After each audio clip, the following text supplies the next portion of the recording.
درود پڑھنے والے کا دل بھی اجلا ہو جاتا ہے، اس کے چہرے پہ بھی نور آ جاتا ہے۔ درود شریف طبع کے اندر شائستگی پیدا کرتا ہے۔ آج بہت سارے لوگ اس بات کی شکایت کرتے ہیں کہ اولادیں ان کے کہے میں نہیں ہیں اور ان کی عادات اچھی نہیں ہیں۔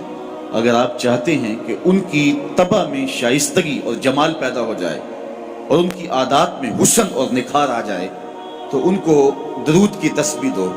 نتیجہ کیا ہوگا کہ ان کی عادتیں خود بخود سنورنا شروع ہو جائیں گی اور آپ چند دنوں کے اندر دیکھیں گے اور ایک اچھے اور پاکیزہ انسان کی صورت میں نشو و نما پا رہے ہیں۔ درود شریف انسان کی صلاحیتوں کو جلا بخشتا ہے، انسان کو ذکاوت، ذہانت اور اس کو فہم و ادراک کی دولتوں سے مالا مال کرتا ہے۔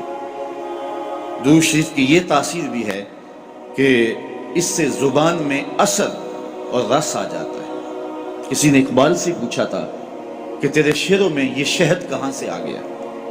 جو سخنور ہیں وہ جانتے ہیں کہ غالب کو اقبال سے بڑا شاعر سمجھا گیا ہے، جو حسن اور جو معاملہ بندی تغزل میں اور تراکیب کے استعمال میں جو حسن وہاں پایا جاتا ہے وہ اسی کا جو ہے وہ خاصہ ہے، لیکن جو عزت، جو تکریم اور جو شان اقبال کا مقسوم ہوئی وہ غالب کا مقدر نہ ہو سکی۔ تو یہ بات کسی نے اقبال سے ہی پوچھا، یہ بات پوچھی کہ حضرت یہ بات سمجھ میں نہیں آتی کہ آپ کے شعروں میں اثر اور شیرینی کہاں سے آئی؟ تو اقبال نے جو جواب دیا وہ سننے کے قابل ہے۔ کہنے لگے کہ میں نے 1.25 کروڑ مرتبہ حضور پہ درود پڑھا ہے، تو اگر حضور پہ درود و سلام پڑھو گے تو تمہارے لہجے میں رس پیدا ہو جائے گا، تمہارے انداز میں مٹھاس پیدا ہو جائے گی اور تمہاری گفتگو کے اندر شہد گل جائے گا اور تمہاری باتوں کی خوشبو پھیلتی چلی جائے گی۔ درود شریف کی بہت بڑی فضیلت یہ ہے کہ درود پڑھنے والا سب سے زیادہ حضور کی قربت پانے والا ہوتا ہے۔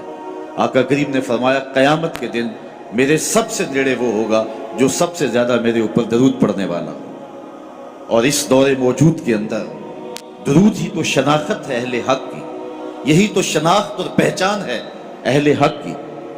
امام سخاوی نے القول البدیع کے اندر لکھا کہ حضرت امام زین العابدین رضی اللہ تعالی عنہ سے کسی نے سوال کیا، حضرت جب کثرت سے ترک اور فرق ہو جائیں گے تو زمانے میں اہل حق کو پہچاننے کا راستہ کیا ہوگا؟ جب ہر شخص اپنی طرف کھینچ رہا ہو اور قرآن و حدیث سے دلائل فراہم کر رہا ہو، ایک عام آدمی تو سمجھ نہیں پاتا کہ حق پہ کون ہے اور باطل پہ کون ہے۔ ہر شخص تو قرآن کی بولی بول رہا ہے، ہر لفظ کی، ہر شخص کی زبان پر تو حدیث رسول کا وظیفہ ہے، اور 72-73 لوگ ایک آدمی کو کھینچ رہے ہیں۔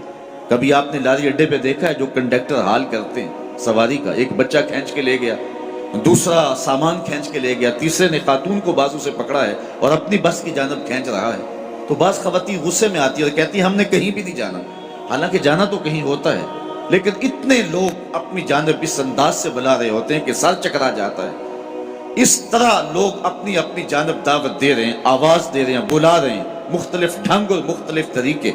اس نے مہربانی کی امام زین العابدین سے پوچھا، حضرت جب فرق اور ترک مختلف ہو جائیں گے تو حق کو پہچاننا کس طرح سے ہوگا؟ تو حضرت امام زین العابدین نے جو جواب دیا وہ بڑا خوبصورت تھا اور واضح لفظوں میں صریح جواب تھا۔ فرمانے لگے جو اہل السنہ ہوں گے وہ حق کی راہوں کے مسافر ہوں گے۔ سائل نے دوسرا سوال پوچھا، اگر بہت سارے لوگ اسی عنوان کے ساتھ موجود ہوں، اسی ٹائٹل کے ساتھ ہوں، تو ان میں سے پھر اصلی سنی کو پہچاننے کا طریقہ کیا ہے؟ تو سنو امام زین العابدین نے جواب کیا ملا، جواب کیا دیا، آپ کے سینے میں ٹھنڈ پڑ جائے گی اور یہاں آپ آئے ہیں تو آپ کو اپنے پہ ناز ہوگا۔ حضرت امام زین العابدین فرمانے لگے من علامات اہل سنہ کثرت الصلاۃ علی رسول اللہ صلی اللہ علیہ وسلم، اہل سنت کی علامتوں میں سے ایک نشانی یہ ہے کہ وہ کثرت کے ساتھ حضور پہ درود پڑھنے والے ہوں۔ آج ہمیں بطور تانا کہا جاتا ہے یہ درودیے ہیں، میں کہتا ہوں تم تو تانا دیتے ہو، ہم اس کو اپنے لیے تمغہ اعزاز سمجھتے ہیں، چونکہ درودیہ ہونا اعزاز ہے، ہم درودیے ہیں، بارودیے تو نہیں ہیں۔ تو حضور علیہ السلام پر کثرت سے درود و سلام پڑھنا یہ حب رسول کو سینوں میں پیدا کرنے کا مؤثر ترین ذریعہ ہے۔ دوسری بات، اپنی نسل کو، اپنی اولاد کو، آنے والی نسل نو کو حضور علیہ السلام کے فضائل و مناقب اور حضور کی عظمتوں کے باب سکھاؤ، تاکہ ان کے سینوں کے اندر حضور علیہ السلام کا